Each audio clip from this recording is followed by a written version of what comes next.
Assalamualaikum warahmatullahi wabarakatuh. Perkenalkan, nama saya Katrin Jeniria dengan NIM F1051201021 dari Program Studi Pendidikan Fisika Universitas Tanjung Pura. Di sini saya akan membahas tentang fenomena fisika dalam kehidupan sehari-hari, yaitu pada katrol. Katrol itu dibedakan menjadi dua. Yang pertama, benda yang dihubungkan dengan katrol tetap.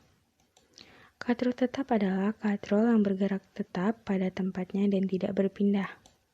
Seperti pada gambar ini, W adalah berat beban dan F adalah gaya. Sebuah benda digantungkan pada katrol melalui seutas tali sehingga turun ke bawah. Katrol dianggap silinder pejal, sehingga I sama dengan setengah mr kuadrat. Dengan keterangan I sama dengan momen inersia, R sama dengan jari-jari silinder atau jari-jari katrol, dan M adalah massa. Selanjutnya, benda bergerak turun dan menyebabkan adanya torsi pada katrol, sehingga melakukan gerak rotasi.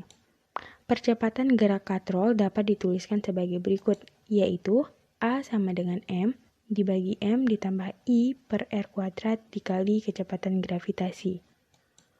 Oleh karena momen inersia katrol itu I sama dengan setengah mr kuadrat, maka percepatan gerak katrol dapat dituliskan sebagai berikut, yaitu A sama dengan M per M ditambah setengah M dikali kecepatan gravitasi. Mengapa demikian?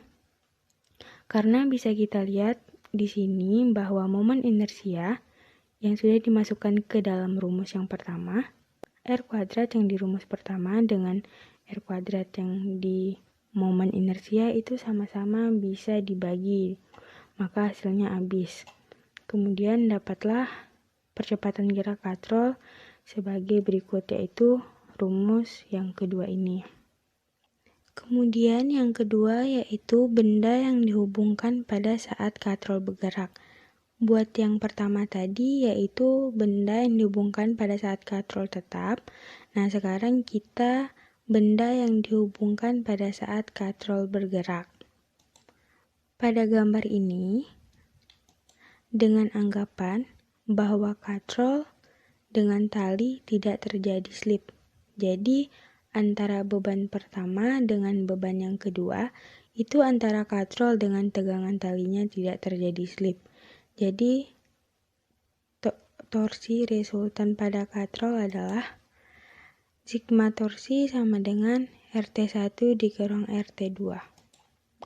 Dengan R, yaitu jari-jari katrol, dan T adalah tegangan tali. Mengapa T1 dikurang T2?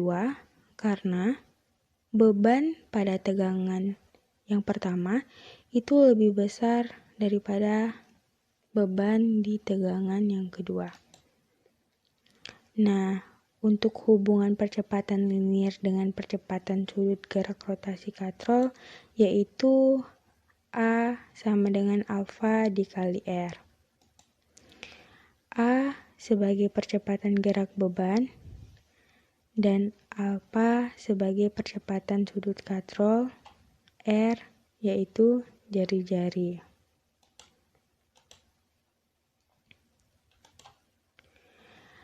Percepatan yang dialami pada sistem ini itu jika M1 lebih besar dari M2.